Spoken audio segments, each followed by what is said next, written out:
Hello friends, आज मैं आपसे बात करूंगा आईयूपीएससी के रिगार्डिंग। वेनेवर जब भी स्टूडेंट्स के सामने आईयूपीएससी आता है तो वो थोड़ा परेशान हो जाते हैं। मैं उसी चीज़ को थोड़ा सिंप्लीफाई करूंगा आज इस वीडियो में। आईयूपीएससी की फुल फॉर्म होती है international union of pure and applied chemistry. आईयूपीएससी basically एक नॉमेनक्लेचर है जो कि जाना जाता है वर्ल्ड वाइड जितने भी आपके केमिकल्स अवेलेबल हैं, चाहे वो इनऑर्गेनिक हों चाहे वो ऑर्गेनिक केमिकल्स हों, उनकी नेमिंग किस तरीके से करनी है। क्योंकि आपको पता है जितने भी केमिकल्स यहाँ पर अवेलेबल हैं अर्थ की क्रस्ट पर, वो सारे के सारे एक ही नाम से जाने जाते हैं।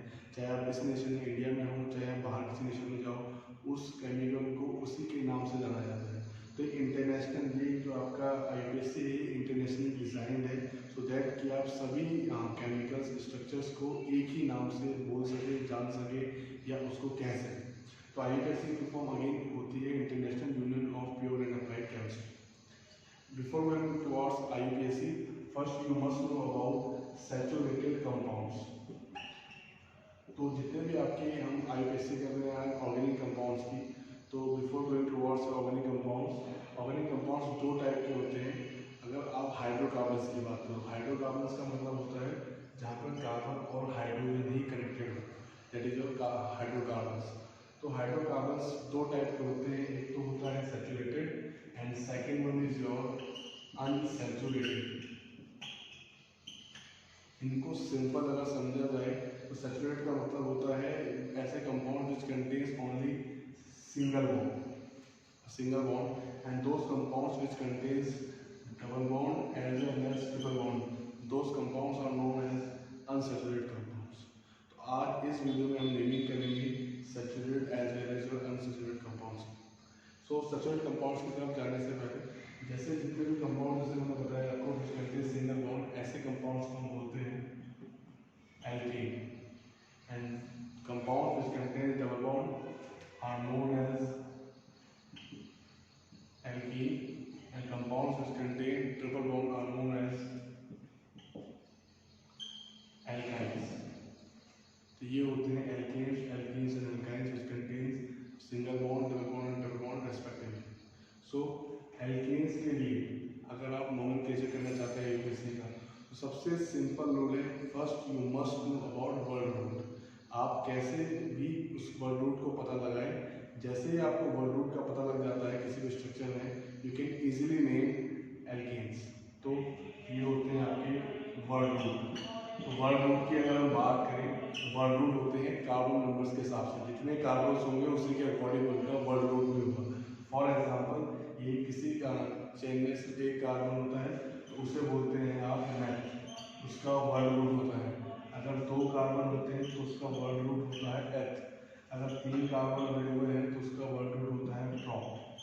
अगर चार कार्बन अवेलेबल है तो उसके लिए वर्ड रूट होता है ब्यूट, पाँच के लिए पेंट, इसी तरीके से सिक्स के लिए हेक्स। सात अगर कार्बन होते हैं तो आपका होता है वर्ड रूट हेप, आठ है तो ऑक्ट, नौ है तो नन, और 10 है तो टेन।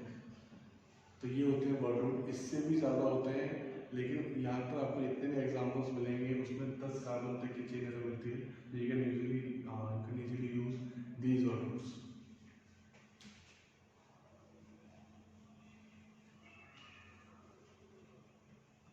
नाउ आप किसी भी अगर कंपाउंड्स का नेमिंग कर रहे हो तो सबसे पहले आपको वर्ड रूट का पता होना चाहिए। तो वर्ड रूट का जैसे मैंने बताया बहुत सारे नाम बताए आपको, मैथ एट प्रॉप से लेके है नन तक बैक तक, तो उसके लिए वर्ड रूट पता लगाना है।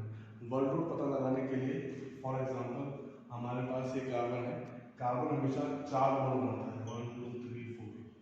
फॉर एग्जांपल हमारे पास ये पहला एग्जांपल हमारा एक कार्बन का, इसका नाम अगर हम करें तो उसका वर्ड रूट होगा एक कार्बन का, इसका नाम होगा मैथ। तो ये हो गया उसका वर्ड रूट। अब इसके बाद इसमें लगता है plus your primary suffix. Primary suffix जो जस्ट आफ्टर वर्ड रूट लगता है उसे बोलते हैं प्राइमरी सफिक्स, और ये होते हैं आपके इन और आइन। अगर आपके कंपाउंड्स में सिर्फ और सिर्फ आपका कंपाउंड सैचुरेटेड है तो आप वहाँ पर वर्ड यूज करोगे इन, एंड सैचुरेटेड का मीन्स है alkane, that means only single bond. तो ये जो आपका कंपाउंड है इसमें से कोई सिंगल बॉन्ड अवेलेबल है, तो इस केस में आप क्या करोगे, इसका मेथ के आगे जो इसका प्राइमरी सफिक्स लगाओगे वो लगाओगे आप इन, तो इसका नाम हो गया मीथेन। दूसरा एग्जांपल अगर हम लेते हैं 2 कार्बन का, कार्बन 4 बॉन्ड बनाता है तो बाकी की वैलेंसी आप इसके हाइड्रोजन से पूरी कर सकते हो। ये इस कार्बन के पास 2 कार्बन, इस स्ट्रक्चर में 2 कार्बन अवेलेबल हैं। इन दोनों कार्बन का जो वर्ड रूट होता है ये सबसे पहले वो होता है एथ, और जो इसका प्राइमरी सफिक्स होगा वो होगा इन। तो इस तरीके से आप नेमिंग कर सकते हो। अगर हमारे पास फॉर एग्जांपल 3 कार्बन की चेन अवेलेबल है,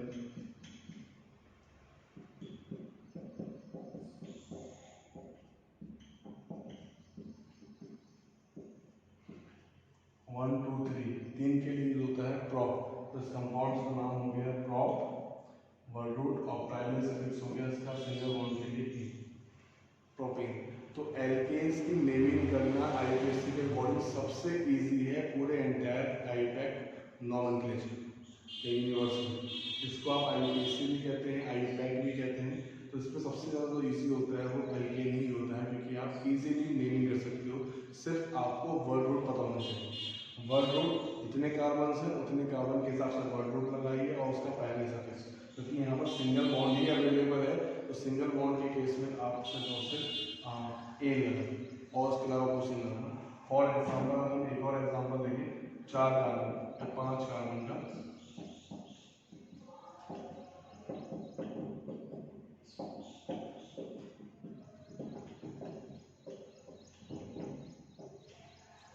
हर कार्बन के 1 2 3 4 5, इसमें 5 कार्बन के स्ट्रक्चर में इसका जो वर्ड रूट बैठता है वो है पेंट, ये वर्ड रूट, और जो उसका प्राइमरी सब्सिट्यूट यहाँ सिंगल बॉन्ड अवेलेबल है तो वो होगा ए पेंटेन। तो इस तरीके से आप नेमिंग कर सकते हो एल्केन्स की, जो कि सबसे इजी है। अब बात करते हैं हम आपका सेकेंड केस, जिसको बोलते हैं आप अनसैचुरेटेड कंपाउंड्स की।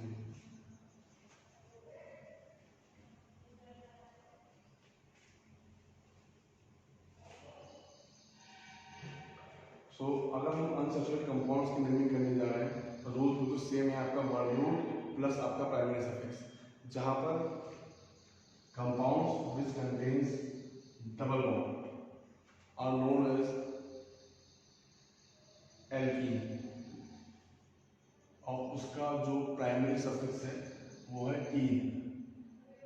तो फॉर एग्जांपल आपके पास है ये compound, if you want to name this structure, तो इसमें इसका वर्ड रूट होगा, जैसा आपको दिख रहा है मैथ एथ, तो एथ हो गया इसका वर्ड रूट, और क्योंकि इसमें डबल बॉन्ड अवेलेबल है, presence of single double bond makes compound alkene, तो उसके अवेलेबल होने से अब जो वर्ड रूट हो गया इसका ई। इट डजंट मैटर कि बाकी सिंगल बॉन्ड है, अगर एक भी डबल बॉन्ड यहाँ अवेलेबल है तो वो चला गया कैटेगरी ऑफ एल्कीन्स के अंदर, इसका नाम हो गया। फॉर एग्जाम्पल हमारे पास एक नया स्ट्रक्चर है जो 5 कार्बन का है, 1 2 3 4 5, इसकी अगर हम बैलेंसिंग पूरी करें तो ये इस टाइप से होगा। सभी कार्बन के 4 आपके बॉन्ड्स अवेलेबल हैं, क्योंकि कार्बन 4 बॉन्ड बनाता है, 2 3 4। अब हमें सबसे पहले वर्ड रूट पता लगाना है। वैसे अगर देखा जाए तो वर्ड रूट है 1 2 3 4 5, 5 कार्बन का वर्ड रूट है जो कि बनता है पेंट। बट यहाँ पर समस्या ये है क्योंकि डबल बॉन्ड अवेलेबल है। अब डबल बॉन्ड अवेलेबल है तो वैसे मैंने आपको प्रीवियस एग्जाम्पल में बताया कि आपको लगेगा इसमें इन, डबल बॉन्ड के लिए एल्कीन और एल्कीन के लिए जो सफिक्स है प्राइमरी सफिक्स वो है इन। बट क्योंकि अब यहाँ पर कार्बन के नंबर्स अवेलेबल हैं, तो ऐसे नंबर्स वाले केसेस में जहाँ पर आपको चूज करना है कि डबल बॉन्ड का नंबर क्या होगा, तो उसके जो लोकेशन है वो लोकेशन उस इन की डबल बॉन्ड किस नंबर ऑफ कार्बन का अवेलेबल है वो just between word root and primary suffix आपको प्लेस करना है। जैसे फॉर एग्जांपल यहाँ पर आपको देखना है कि चेन हम कहाँ से स्टार्ट करें, नंबरिंग आप इधर से स्टार्ट करते हैं, फॉर एग्जांपल 1 2 3 4 5, और दूसरा आप कर सकते हो 1 2 3 4 5। दोनों केस में आपको क्या करना है, आपको ये देखना है कि किस तरफ से आपका डबल बॉन्ड पास करता है। फॉर एग्जांपल आप इस साइड से इस साइड चलते हो, राइट साइड की साइड, तो वहाँ पर 1 2 3 थर्ड कार्बन पे आपका पड़ता है डबल बॉन्ड, लेकिन जब आप राइट साइड से लेफ्ट साइड में चलते हो तो 1 2 सेकेंड नंबर ऑफ कार्बन पे ही आपका डबल बॉन्ड पड़ता है। तो जिस तरफ से आपको सबसे पहले डबल बॉन्ड पड़ता है आप उस लोकेशन को लोगे, तो हम लेंगे इसको लेंगे ना कि इधर से। तो इसका जो नंबर हो गया डबल बॉन्ड का वो हो गया पेंट 2, और चूंकि सेकेंड नंबर पे डबल बॉन्ड बनेंगे, डबल बॉन्ड के लिए आता है प्राइमरी सफिक्स इन, तो इसका नाम हो गया पेंट 2 इन। एक एग्जांपल और ले सकते हो आप, और देखिए अनसैचुरेटेड में हम एल्काइंस का ले 1 2 3 4 ये 4 कार्बन की है, और फॉर एग्जांपल यहाँ पर आपका डबल बॉन्ड अवेलेबल है 3 4,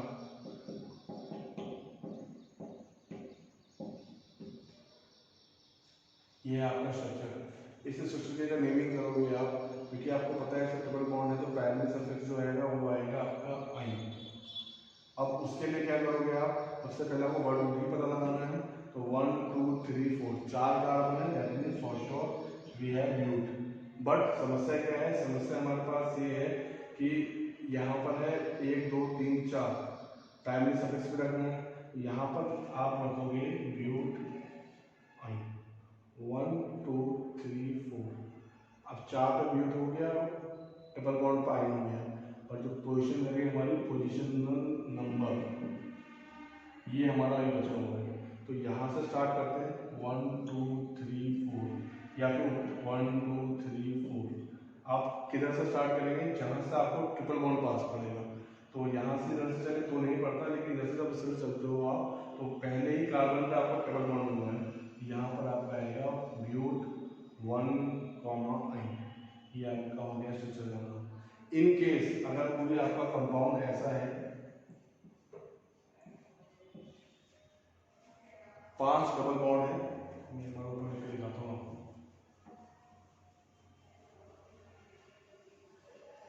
अगर आपके पास कोई कंपाउंड है 5 कार्बन का, और उस 5 कार्बन में एक तरफ है आपका डबल बॉन्ड और एक तरफ है आपका ये ट्रिपल बॉन्ड, तो अब यहाँ पर आप नंबरिंग कैसे करोगे, सबसे पहले हम करते हैं बैलेंस की पूरी।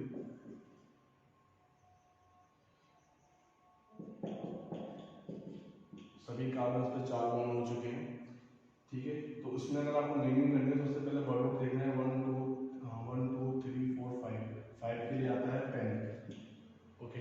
देन हमें देखना है कि चेन का पोजिशनल नंबर क्या दें। पोजिशनल नंबर के लिए आप वहाँ से स्टार्ट करोगे जहाँ से आपको अनसैचुरेशन, यहाँ पे एल्कीन और एल्काइल को पूरा एक साथ देते हैं, तो अनसैचुरेशन जहाँ से पहले मिलेंगे आप नंबरिंग भी वहीं करोगे। डबल बॉन्ड आपको यहाँ से पास पड़ रहा है, तो यहाँ पर आप करोगे पेन की नंबरिंग है 1 2 3 4 5, या फिर आप कर सकते हो 1 2 3 4 5, तो आप करोगे इधर से स्टार्ट, तो पहला नंबर पड़ेगा आपका। तो इसकी जो नंबरिंग होगी पेन 1 इन, क्योंकि पहले नंबर पे ही डबल बॉन्ड है और डबल बॉन्ड के लिए आता है इन। इसके बाद आपके तीसरे, क्योंकि आप इस साइड जा रहे हो तो 1 2 तीसरे नंबर पे है आपका, तो 1 इन 3 थर्ड नंबर पे है, और ट्रिपल बॉन्ड के लिए आता है आई, पेंट 1 इन 3 आई, ये है इसका नेम।